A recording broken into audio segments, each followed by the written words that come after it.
Welcome to our booster nursing career point online platform. आज के धमाकेदार सेशन के साथ में हम लेकर आए हैं code of ethics. Code of ethics and principle of ethics. तो एथिक्स क्या होते हैं, इन सब के बारे में हम डिस्कस करेंगे। तो आज का सेशन इतना इम्पोर्टेंट है कि मोस्ट ऑफ द एग्जाम, लगभग 90% जितने भी एग्जाम होते हैं सभी के अंदर यहाँ से क्वेश्चंस जरूर बनता है। एक दो या चार एग्जाम की बात नहीं कर रहा, मैं सभी एग्जामों की बात कर रहा हूँ। लगभग सभी एग्जाम में यहाँ से क्वेश्चंस आते ही आते हैं, चाहे वो सेंट्रल गवर्नमेंट के एग्जाम हो, AIIMS, TSSB, ESIC, SGPGI, RML, GMCS, जो भी एग्जाम आने वाले हैं उनके अंदर यहाँ से मोस्टली क्वेश्चंस बनते ही बनते हैं। तो आज इस धमाकेदार सेशन को ज्यादा से ज्यादा लाइक, शेयर एंड सब्सक्राइब कीजिएगा। जल्दी से शेयर कर दीजिएगा सभी फ्रेंड्स को। चलिए स्टार्ट करेंगे। उससे पहले मैं आपको बताऊंगा कि मैंने इस सेशन के अंदर कुछ क्वेश्चंस भी इन्वॉल्व किए हैं।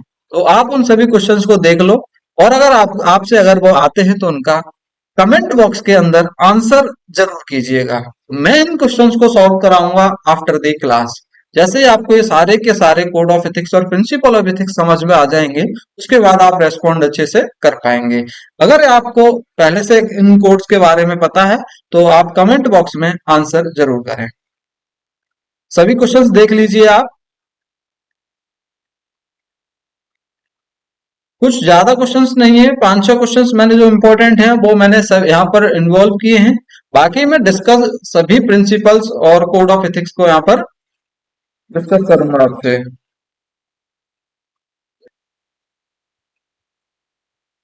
अगर आपको क्वेश्चन समझ में आ गए हैं तो आप रेस्पॉन्ड जरूर कीजिएगा, आंसर जरूर कीजिएगा कमेंट बॉक्स के अंदर। तो चलिए स्टार्ट करता हूं मैं एथिक्स के बारे में। तो एथिक्स तो होते क्या है, सबसे पहले तो एथिक्स को देखेंगे कि एथिक्स क्या है। किसी भी ऑर्गेनाइजेशंस के अंदर एथिक्स बनाए जाते हैं, कुछ नीतियां बनाई जाती हैं। उस नीतियों के अंदर, अब हमारा ऑर्गेनाइजेशन है नर्सिंग, तो नर्सिंग के अंदर एथिक्स का क्या रोल है। जो नर्सिंग प्रोफेशन है एक ऐसा प्रोफेशन है, यहाँ पर आपको सभी तरह के पेशेंट्स देखने को मिलते हैं।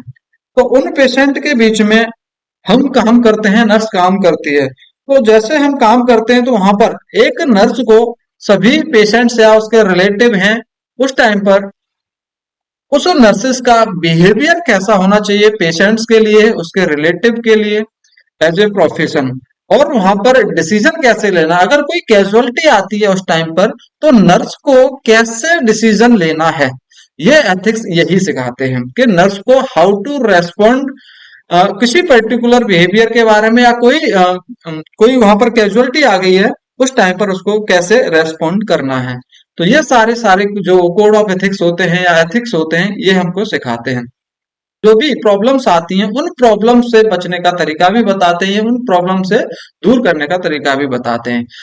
कोड ऑफ एथिक्स का मतलब होता है, it means certain rules and regulation followed by worker in a professional organization. किसी भी प्रोफेशनल ऑर्गेनाइजेशन के अंदर वहां के वर्कर के द्वारा जो रूल्स एंड रेगुलेशन फॉलो किए जाते हैं उसी को हम बोलते हैं कोड ऑफ एथिक्स। क्या बोलते हैं उसको? कोड ऑफ एथिक्स बोलते हैं। अब देखिए यहाँ पर दिया हुआ है first code of ethics for nurses. First code of ethics for nurses कब आया था ये first code of ethics nurses के लिए? तो मैं यहाँ पर बताऊंगा, ये आया था, एएनए ने दिया था, अमेरिकन नर्सिंग एसोसिएशन के द्वारा कोड ऑफ एथिक्स को पहली बार जनरेट किया गया था।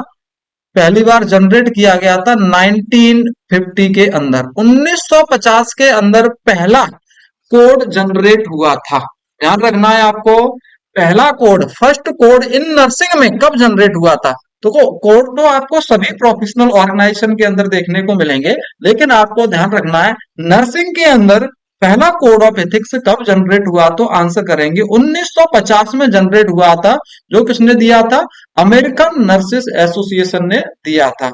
और इसको अप्रूव्ड किया था किसने? अप्रूव्ड किया था ICN, international council of nurses. ये आईसीएन के बारे में, प्रोफेशनल ऑर्गेनाइजेशन के अंदर के बारे में मैं आपको पीछे वाली क्लास में बता चुका हूं डिटेल में।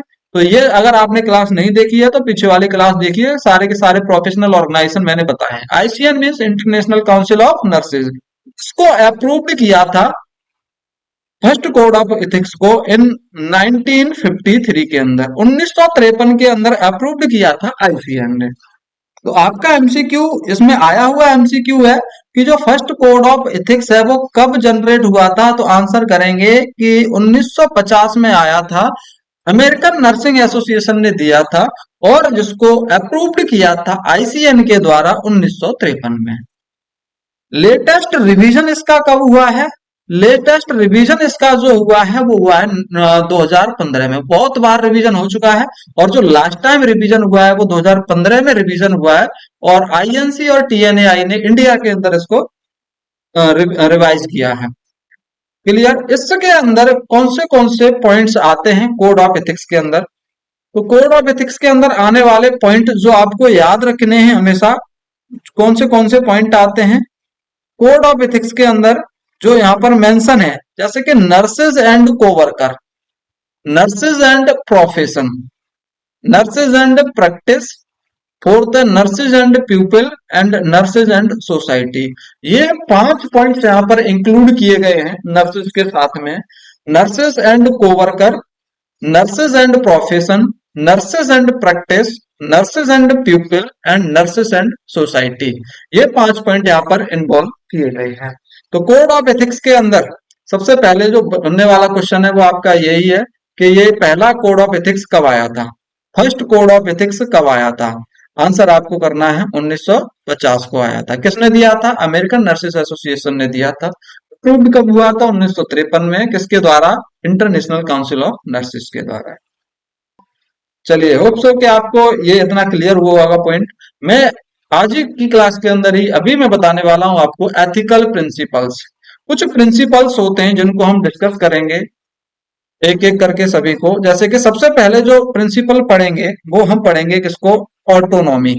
Next inform consent, justice, beneficence, non beneficence, fidelity, veracity and fidelity and accountability and responsibility. यहाँ पर देखिए दो एक ही के अंदर हो गए, फिडेलिटी एंड वेरासिटी, दोनों अलग अलग हैं ये, इनको आप अलग अलग नोट डाउन कीजिएगा। और लास्ट में कॉन्फिडेंशियलिटी। ये सभी के सभी हम कोड ऑफ एथिक्स को अभी डिस्कस करने वाले हैं। तो चलिए सबसे पहले देखते हैं ऑटोनॉमी को। पहला कोड ऑफ एथिक्स है ऑटोनॉमी।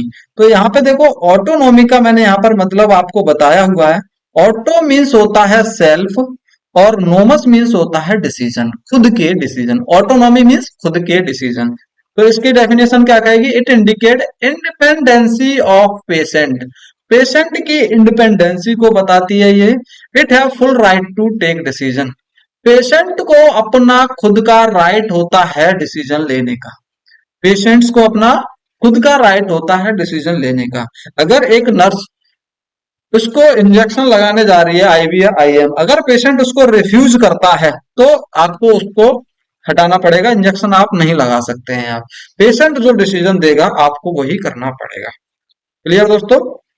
यानी कि पेशेंट्स के पास में उसको कौन सा प्रोसीजर कराना है नहीं कराना, उसके पास अपना सेल्फ डिसीजन होता है, और वो उस डिसीजन के अनुसार आप उस कोई भी प्रोसीजर को रिफ्यूज भी कर सकता है। तो समझाना है उसको अच्छे से, उसके बेनिफिट के लिए है तो आपका समझाने का काम है उसको, तो अच्छे से उसको समझा के आप उसको लगा सकते हैं। लेकिन अगर पेशेंट ने उसको मना कर दिया तो आप जबरदस्ती नहीं कर सकते उसके साथ में। मेरा पॉइंट क्लियर हुआ होगा ये शायद आपका।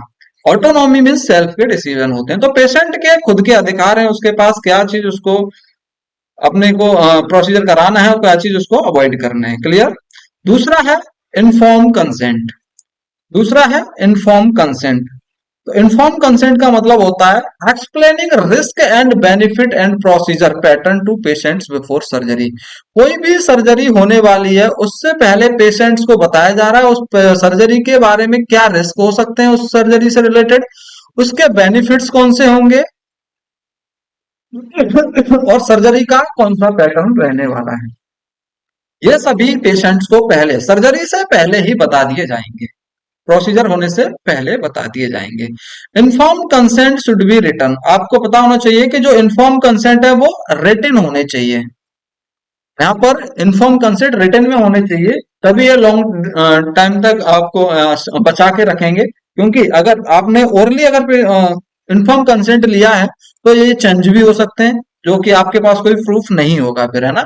इसलिए ये कैसे होने चाहिए, रिटन में होने चाहिए। Consent are taken by surgeon and nurses are witness. Consent लेने का जो काम है वो सर्जन का होता है, और नर्स कौन होती है वहां पर, एज ए विटनेस होती है। कंसेंट लेने का काम नर्स का नहीं है, कंसेंट लेने का काम होता है सर्जन का, और उसको एज ए विटनेस वहां पर प्रेजेंट होगी वो नर्स होगी। थर्ड जो प्रिंसिपल है वो है अपना जस्टिस। तो जस्टिस मीन्स क्या होता है, फेयरनेस टू वर्क, अपने काम में फेयरनेस लाना, और इक्वलिटी इन वर्क, वर्क के अंदर इक्वलिटी होना, वर्क के अंदर इक्वलिटी होना या फेयरनेस होना क्या कहलाता है, जस्टिस कहलाता है। Providing nursing care according to priority list. According to priority list, अगर प्रायोरिटी लिस्ट के अकॉर्डिंग एक नर्स पेशेंट को केयर प्रोवाइड कर रही है तो इसका मतलब है वो पेशेंट के साथ में जस्टिस सही हो रहा है। मतलब पेशेंट के साथ में कभी गलत नहीं होना चाहिए, जस्टिस होना चाहिए उसके साथ में। सही तरीके से आपको एज ए प्रोफेशन में क्या करना है, नर्स को प्रायोरिटी वाइज, अगर किसी पेशेंट के लिए वहां पर आपकी जरूरत है, दो पेशेंट्स को आपकी जरूरत है, उसमें से एक को प्रायोरिटी बहुत ज्यादा है, जैसे कि उसको पेन सीवियर हो रहा है अभी, है ना, और दूसरे को आपको ड्रिप चेंज करनी है, तो सबसे पहले आपको देखना है जिसको पेन पहले हो रहा है, ड्रिप चेंज करनी है उसको तो आप बाद में जाके देख लेंगे, या किसी के कैनुलेशन करना है तो थोड़ी देर आप पहले उस पेन वाले को देख लेंगे, या कैनुलेशन और भी प्रोसीजर जो उन्हें उसको बाद में देख लेंगे। तो यहाँ पर according to priority list, priority किसको ज्यादा है उसके अकॉर्डिंग आपको क्या करना है, यहाँ पर वर्क करना है, उसी को हम बोलते हैं जस्टिस। अगर आप ऐसा काम कर रहे हैं तो पेशेंट के साथ में ठीक हो रहा है, अदरवाइज पेशेंट के साथ में गलत हो रहा है। नेक्स्ट देखिए, नेक्स्ट जो प्रिंसिपल है वो है बेनिफिसेंस। नेक्स्ट प्रिंसिपल है बेनिफिसेंस। बेनिफिसेंस का मतलब होता है to do good. To do good मतलब आपको अच्छा ही करना है। Always perform patients benefit activity, आपको ऐसी एक्टिविटी को परफॉर्म करना है जो पेशेंट्स के बेनिफिट्स में है। जो ऐसी एक्टिविटी पेशेंट्स के बेनिफिट्स में नहीं है वो आपको एक्टिविटी को अवॉइड करना है। एग्जाम्पल देखिएगा, putting side rail up in comatose और अनकॉन्शियस पेशेंट। अगर अपने पास कोई कोमाटोज या अनकॉन्शियस पेशेंट है, पेशेंट अपना अनकॉन्शियस है, तो आपको बेड साइड पे क्या करना है, जो साइड रेल्स होती हैं उनको अप कर देना है। करने से क्या होगा, patients prevent from fall injury, जो पेशेंट्स फॉल इंजरी से आप क्या कर सकते हैं, वहां पर उसको बचा सकते हैं। तो ये बहुत इंपॉर्टेंट है, ये भी बेनिफिसेंस मतलब आपको सारी एक्टिविटी वो करनी है जो पेशेंट्स के लिए अच्छी है, बेनिफिसेंस। नेक्स्ट आता है नॉन मेलिफिसेंस, और नॉन मेलिफिसेंस का मतलब होता है डू नॉट हार्म। इन सब की डेफिनेशन देखते रहिएगा आप, क्योंकि इन्हीं पॉइंट्स जो यहाँ पर छोटे छोटे पॉइंट्स हैं, इनसे बहुत सारी चीजें क्लियर हो जाती हैं और एग्जाम में भी आप इनको क्लियरिफाई कर पाएंगे। नॉन मेलिफिसेंस का मतलब होता है डू नॉट हार्म, आपको पेशेंट को हार्म नहीं करना है। Performing those activity which provide no injury to patient, आपको ऐसी एक्टिविटी करनी है जिससे पेशेंट को कोई भी इंजरी ना हो। आपको पेशेंट्स को ऐसी पेशेंट्स के लिए इंजरी से बचा के रखना है आपको, यानी कि आप ऐसी एक्टिविटी को ना करें जिससे पेशेंट को कोई भी इंजरी हो। नॉन मेडिफिसेंस का मतलब होता है। क्वेश्चंस में यही आता है, क्वेश्चन में आपको ध्यान रखना है, आपको ऑप्शन देगा, बेनिफिसेंस के आगे नॉन लगा देगा, यहाँ पर ये क्या हो जाएगा, फिर गलत हो जाएगा। नॉन किसके आगे है, मेलिफिसेंस के आगे लगा हुआ है। डू नॉट हार्म जिसका मतलब होता है। इस चीज को बहुत ध्यान से आपको देखना है यहाँ पर, और आगे भी याद रखना है। नेक्स्ट प्रिंसिपल है फाइडेलिटी। फाइडेलिटी का मतलब होता है फेथफुलनेस और कीप प्रोमिसेस। आपको अपने प्रोफेशन के लिए फेथफुल रहना है, और पेशेंट से जो प्रॉमिस की है आपने उसको ब्रेक नहीं होने देना है, उसको हम बोलते हैं फाइडेलिटी। क्या बोलते हैं उसको, fidelity. It means maintaining promises which are inform to patient already, आपको मेंटेन करके रखनी है वो सारी प्रोमिसेस जो पेशेंट एडमिट हुआ था उस टाइम आप पेशेंट से कर चुके हो, यानी कि आप कुछ वादे कर चुके हो पेशेंट से उसकी केयर प्रोवाइड करने के लिए, वो सभी के सभी आपको क्या करने हैं, कंप्लीट करने हैं, उनको बीच में ब्रेक डाउन नहीं होने देना है। It means developing confidence in patient, यानी कि इसका मतलब यह है कि आप पेशेंट्स के लिए क्या कर रहे हैं, एक कॉन्फिडेंस डेवलप करा रहे हैं पेशेंट्स के मन में कि हाँ ये जो हेल्थ केयर वर्कर है ये बहुत ही अच्छा है, मेरी बात सुनता है, और आईपीआर है आपका और पेशेंट का, वो स्टार्टिंग में अच्छा हो जाएगा तो पेशेंट्स फिर आपको आपको आपके ऊपर भरोसा करके, आपके ऊपर कॉन्फिडेंस दिखा के वो क्या करेगा, फिर आपको सारी जो प्रॉब्लम्स होंगी उसकी वो सभी आपको बता देगा। और ये सारी जो आपसे आईपीआर जो बनेगा ये आपको नर्सिंग डायग्नोसिस बनाने में फिर आपको हेल्प करेगा। फाइडेलिटी हेल्प करता है नर्सिंग डायग्नोसिस में, एज ए फेथफुलनेस और प्रोमिसेस जो की हैं आपने वो ब्रेक नहीं होने चाहिए। नेक्स्ट प्रिंसिपल है बेरासिटी, और बेरासिटी का मतलब होता है ट्रूथफुलनेस। बेरासिटी का मतलब क्या है? ट्रूथफुलनेस। ट्रूथफुलनेस मतलब सही बोल रहा है, आपको झूठ नहीं बोलना है। Provide correct and accurate information. Provide correct and accurate और इंफॉर्मेशन। अगर पेशेंट्स आपसे किसी प्रोसीजर के बारे में पूछ रहा है या किसी मेडिकेशन के बारे में पूछ रहा है तो आपको उसके बारे में सही जानकारी देनी है, गलत नहीं बताना है उसके बारे में। अगर कोई उसका साइड इफेक्ट है, किसी भी ड्रग्स का, मेडिसिन का साइड इफेक्ट है, तो उस साइड इफेक्ट को छिपाना नहीं है। जो पेशेंट पूछना चाह रहा है उसको क्लियरली आंसर देना है, उसी को हम वेरासिटी बोलते हैं, जिसका मतलब होता है ट्रूथफुलनेस। सही सही आपको ठीक ठाक बोलना है, सिर्फ सही बोलना है, आपको वेरासिटी कहलाएगा। मतलब है इसका अवॉइडिंग फॉल्स स्टेटमेंट। जो भी स्टेटमेंट है वो फॉल्स स्टेटमेंट नहीं दे रहे हैं पेशेंट को, वेरासिटी कहलाता है। नेक्स्ट प्रिंसिपल है accountability and responsibility. Accountability and responsibility का मतलब है आंसरेबल टू वर्क, अपने वर्क के लिए आंसरेबल रहना। आप कोई काम कर रहे हैं तो उसके लिए जिम्मेदारी आप ले रहे हैं, अकाउंटेबिलिटी एंड रेस्पॉन्सिबिलिटी उसमें किसकी होगी? नर्सेस की होगी। While responsibility means to do work. Responsibility का मतलब है जो भी वर्क आपको दिया गया है वो आपको अपनी पूरी जिम्मेदारी के साथ में करना है। एग्जाम्पल देखिएगा इसके अंदर, एग्जाम्पल देखिएगा। In a ward, in a ward the ward in-charge have full accountability in supply of medicine and drug. एक वार्ड के अंदर वार्ड इंचार्ज का अकाउंटेबिलिटी ये होती है कि उस वार्ड के अंदर जितनी भी मेडिसिन या जो भी ड्रग्स हैं, मेडिसिन हैं, उन सबको अकाउंटेबिलिटी के साथ में क्या करना है? सप्लाई कराना है।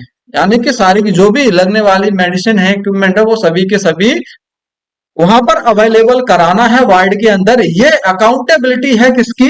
वार्ड इंचार्ज की। And responsibility, responsibility of nurse to provide, to provide या फिर administer these medication to client, to client. और वहां पर नर्स की रेस्पॉन्सिबिलिटी ये है कि जो मेडिसिन आई हैं उन सभी मेडिसिन को पेशेंट्स को एडमिनिस्टर करना, ये रेस्पॉन्सिबिलिटी बनती है नर्स की। तो दोनों का यहाँ पर काम पूरा हो गया। वार्ड इंचार्ज का काम है उस वार्ड के अंदर सारी की सारी जो सप्लाई है उसको मेंटेन करके रहना, और उस सप्लाई जो मेडिसिन आई है उन सप्लाई को या मेडिसिन को पेशेंट्स को एडमिनिस्टर करना, ये रेस्पॉन्सिबिलिटी बनती है नर्स की। तो अकाउंटेबिलिटी एंड रेस्पॉन्सिबिलिटी दोनों ही आपको क्लियर हो गया होगा। नेक्स्ट है यहाँ पर कॉन्फिडेंशियलिटी। कॉन्फिडेंशियलिटी, कॉन्फिडेंशियलिटी का मतलब होता है maintain secrecy of patients. Patients ने अगर आपके लिए कुछ बताया है तो उसको आपको क्या करना है? सीक्रेट करके रखना है, उसको किसी भी पर्सन को बताना नहीं है। Avoid breakdown of patients privacy. Patients की प्राइवेसी को ब्रेकडाउन होने से आपको क्या करना है? अवॉइड करना है, बचाना है उसको। Confidentiality include providing relevant information only to health worker. जो कॉन्फिडेंशियलिटी होती है, तो जो इंफॉर्मेशन होती है उसको आप ओनली हेल्थ वर्कर को बता सकते हो, जो आपका एज ए वहां पर पार्टनर काम कर रहा है वहां पर हेल्थ वर्कर, उसको आप इंफॉर्मेशन दे सकते हो। उसके अलावा आप किसी भी अदर पर्सन को ये इंफॉर्मेशन नहीं देंगे। यानी कि पेशेंट्स की कुछ अपनी कॉन्फिडेंशियलिटी होती है, उसको किसी भी उसके रिलेटिव को जाके शेयर नहीं करना है, वो आप अपने पास तक रखेंगे उसको। क्लियर? तो ये कुछ प्रिंसिपल्स थे जो मैंने आपके साथ में यहाँ पर डिस्कस किए हैं। इसी के साथ में ये प्रिंसिपल, इन्हीं से बनने वाले क्वेश्चंस को मैं यहाँ पर आपके साथ शेयर करने वाला हूं। तो एक एक करके अब आपको आंसर करना है। पहला क्वेश्चन है हमारा, पहला क्वेश्चन है हमारा, which of the following is not an ethical principle. इसमें से एक एथिकल प्रिंसिपल नहीं है, वो आंसर करना है। तो ये तो देखिए डेफिनेशन भी नहीं पूछी यहाँ पर, तो जो मैंने अभी 9 प्रिंसिपल आपको बताए थे वो सारी की सारी लिस्ट आपको पता है, अभी मैंने पढ़ाया था, उसमें से एक प्रिंसिपल नहीं है। तो उसमें से ऑटोनॉमी नहीं है, जस्टिस नहीं है, बेनिफिसेंस नहीं है, या फिर नॉन बेनिफिसेंस नहीं है। तो मैंने आपको बताया था ऑटोनॉमी भी होता है, जस्टिस भी होता है, और नॉन मेलिफिसेंस भी होता है, लेकिन नॉन बेनिफिसेंस नहीं होता है। यहां पर ओनली जो प्रिंसिपल होता है वो बेनिफिसेंस होता है, बेनिफिसेंस बेनिफिसेंस होता है, नॉन बेनिफिसेंस नहीं होता है। तो ये वाला जो लास्ट ऑप्शन है ये हमारे एथिकल प्रिंसिपल के अंदर नहीं आता है, और ये क्वेश्चन बहुत बार रिपीट हुआ है।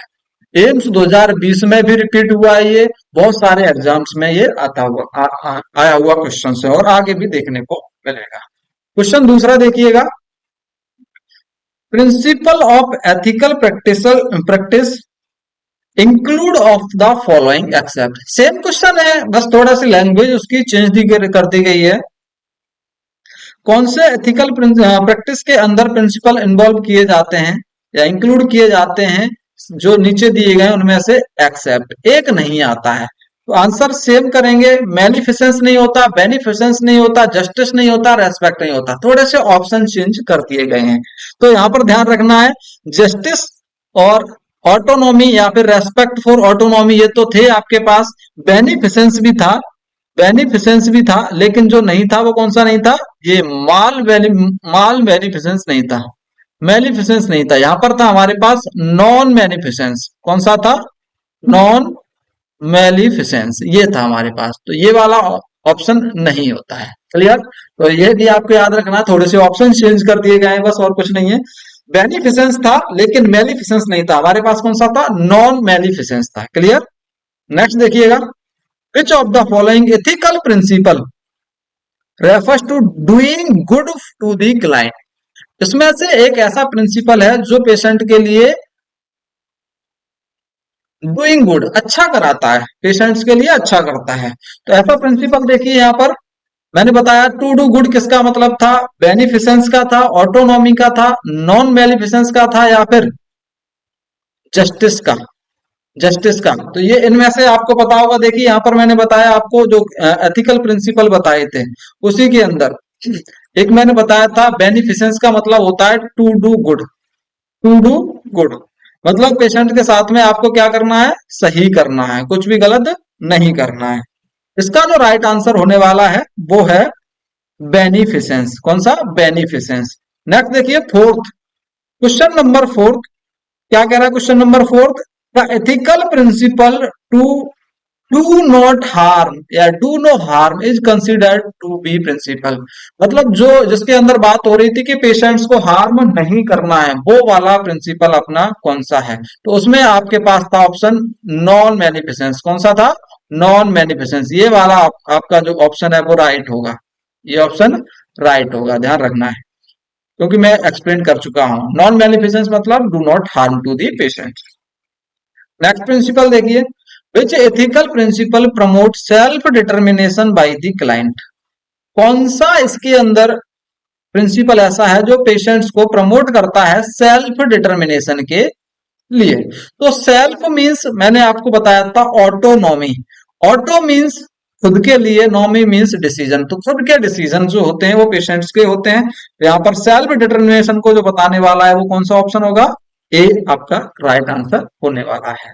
नेक्स्ट देखिएगा, लास्ट मैंने क्वेश्चंस डाला है, written statement of policies and principle that guides the behaviour of all employ is called. तो मैंने आपको बताया था एथिक्स का मतलब क्या होता है, कि किसी भी ऑर्गेनाइजेशन के अंदर वहां के वर्कर के द्वारा किया गया रेस्पॉन्ड या फिर बिहेवियर को ही हम क्या बोलते हैं, एथिक्स बोलते हैं। नर्सिंग के अंदर जो भी कोड ऑफ एथिक्स थे उन्हीं को हम क्या बोल रहे थे, एथिक्स बोल रहे थे। तो इन्हीं को बोलते हैं code of ethics, not work of ethics, ethical dilemma और वर्क स्टैंडर्ड, ये कुछ नहीं है। आपका राइट आंसर कौन सा है इसमें, option number A, code of ethics, ये वाला ऑप्शन आपका सही है। क्लियर? बहुत ही आपने इस क्लास के आनंद लिए होंगे। तो इस क्लास को अगर आपको समझ में आया तो इसको लाइक शेयर एंड सब्सक्राइब करना नहीं भूलेगा। मिलते हैं जल्दी से आपको नेक्स्ट क्लास के अंदर। थैंक यू दोस्तों।